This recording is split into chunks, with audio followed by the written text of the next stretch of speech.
So hey everyone and welcome back to our YouTube channel या रोजगार। मैं हूं अंकित, आपका होस्ट।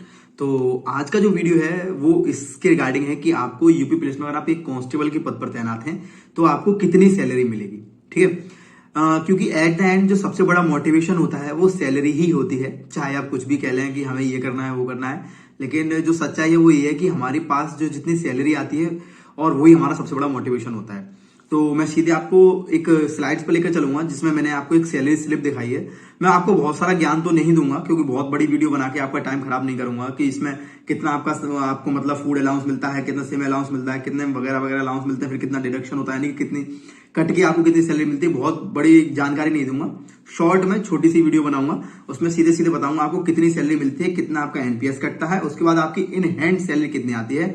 और इसमें कई वीडियो में मैं आपने जैसे थंबनेल में देखा होगा उसमें ये भी टॉपिक लेके चलेंगे कि अगर आप ज्वाइनिंग करेंगे तो आपको कितनी सैलरी मिलेगी, ज्वाइनिंग के किस दिन से आपको सैलरी मिलना स्टार्ट होगी, और मतलब ट्रेनिंग पर सैलरी मिलेगी या नहीं मिलेगी। तो कुछ डाउट तो मैं यहीं पे चलो क्लियर करता हूं। पहला डाउट तो ये है कि आपको सैलरी किस दिन से मिलना चालू होती है। जब आप ट्रेनिंग पर जाते हैं, जेटीसी पर जाते हैं, यानी ज्वाइनिंग ट्रेनिंग सेंटर जेटीसी पर जाते हैं, तो एक जिस दिन आप लोगों का एक तरह से वहां पर रजिस्टर्ड हो जाता है आपका नाम, और इसको बोलते हैं एक वर्ड बोला जाता है स्पेशली आमद हो जाती है। जिस दिन आपकी आमद वहां पर हो जाती है उस दिन से आपकी सैलरी बनना स्टार्ट हो जाती है। ठीक है, चाहे वो मान के चलो 10 तारीख से आपकी आमद होगी तो 10 से लेके 30 तारीख तक यानी कि 20 दिन की आपको सैलरी मिलेगी। ठीक है, तो जिस दिन से आपकी आमद हो जाती है, आप यूपी पुलिस में रजिस्टर्ड हो जाते हैं कि आप यूपी पुलिस के एम्प्लॉय हैं, उस दिन से आपको सैलरी मिलना स्टार्ट हो जाती है। और जी हाँ, आपको ट्रेनिंग पर सैलरी मिलती है, बिल्कुल ट्रेनिंग पर पूरी सैलरी मिलती है। ट्रेनिंग पर बस एक अलाउंस नहीं मिलता जिसको बोलते हैं एचआरए। ठीक है, मतलब रेंटल अलाउंस, जो किराए का भत्ता होता है वो आपको नहीं मिलता।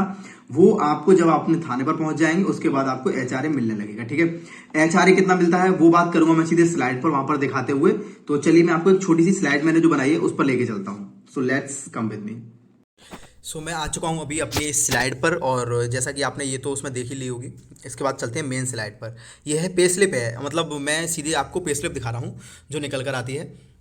तो इसमें आपको बहुत सारी चीज़ें हैं जो आपको नहीं पता होंगी, और बहुत सी चीज़ें हैं जो आप इसका आप अंदाज़ा लगा भी सकते हैं। ठीक है, तो इसमें आप मेनली ये देख लें कि पे स्केल लेवल 3 की जॉब है। ठीक है, इसमें सिंपल सी बात है, यहाँ पर नेम पर नाम लिख कर आता है, ईएमपी कोड और अटेंडेंस वाउचर नंबर वगैरह, ये किसी आपका कुछ भी काम का नहीं है। ठीक है, अब यहाँ पर सीधे सीधे लेकर चलता हूँ मैं आपको अर्निंग अलाउंसेस। ये लिखा है सीधे सीधे अर्निंग अलाउंस।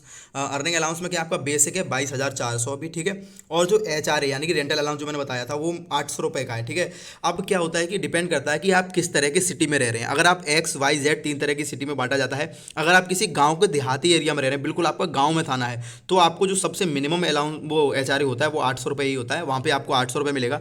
अगर आप किसी छोटे से शहर में रह रहे हैं, मान के चलते हैं कि आप बागपत में हैं, मैनपुरी में हैं, एटा में हैं, इस तरह के किसी एक एवरेज सिटी में है जो छोटा शहर है, उसमें अगर रहते हैं तो आपको वहाँ पर लगभग 1200 या 1400 रुपये के समथिंग एचआरए मिलेगा। और अगर आप मान के चलिए किसी बड़े शहर में रह रहे हैं, जैसे कि गाज़ियाबाद है, आगरा है, मेरठ है, लखनऊ है, अलीगढ़ है, इस तरह के किसी आप बड़े शहर में रहते हैं, तो वहाँ से आपको एक अच्छा एचआरए मिल जाता है।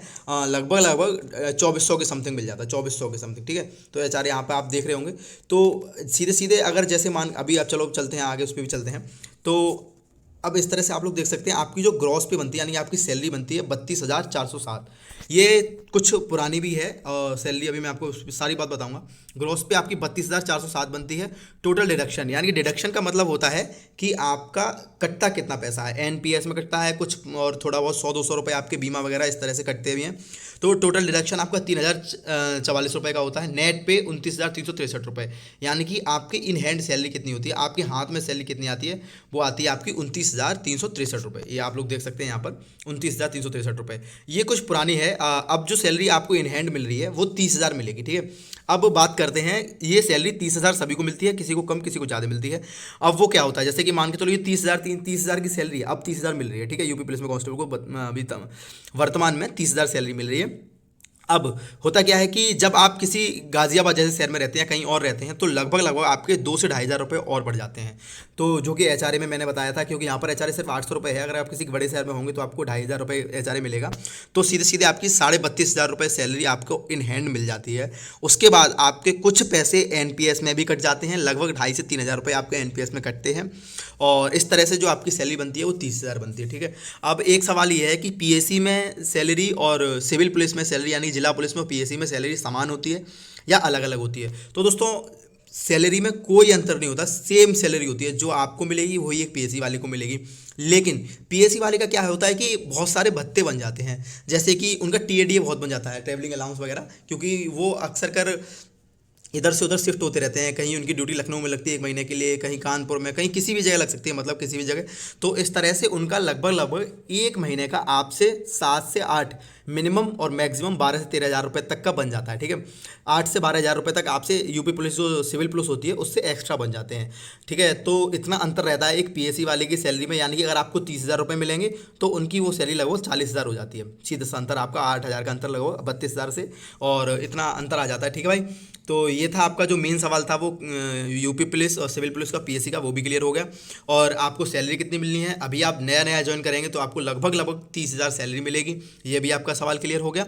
और आई थिंक आपके सारे डाउट्स क्लियर हो गए होंगे। और अगर आपको कोई भी डाउट है किसी भी चीज़ से रिलेटेड तो आप कमेंट सेक्शन में जाएँ, कमेंट करें और आपको उसका डाउट मैं क्लियर कर दूंगा। चलिए इस वीडियो को मैं यही समाप्त करता हूँ और मिलता हूँ अगली वीडियो में इसी धमाकेदार आवाज़ के साथ। तब तक के लिए नमस्कार, जय हिंद, जय भारत।